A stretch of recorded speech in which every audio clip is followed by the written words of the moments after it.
ঘনিষ্ঠ মিত্র ও Indo Pacific অঞ্চলে আমেরিকার চোখ ভারতের উপর চটেছেন মার্কিন প্রেসিডেন্ট ডোনাল্ড ট্রাম্প। 2 দফায় ভারতীয় পণ্যে চাপিয়েছেন অতিরিক্ত শুল্ক, আর এতেই বিপাকে পড়েছে ভারতের পোশাক শিল্প।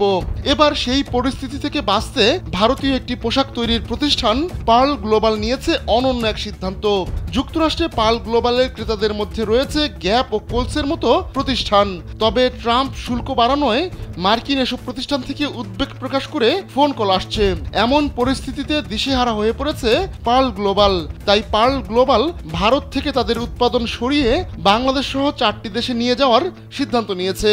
পার্ল গ্লোবালের মহাপরিচালক পল্লব ব্যানার্জি জানান, মার্কিন ক্রেতাদের চাপে পড়েই তারা এই সিদ্ধান্ত নিয়েছেন।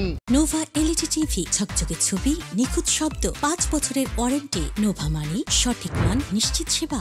মার্কিন ক্রেতাদের তারা প্রস্তাব দিয়েছেন, ভারতে যেসব পোশাক উৎপাদন হতো সেগুলো এখন থেকে তাদের বাংলাদেশ, ইন্দোনেশিয়া, ভিয়েতনাম ও গুয়েতেমালার 17টি কারখানায় নিয়ে যাওয়া হবে। এতে করে উচ্চ শুল্ক এড়ানো যাবে।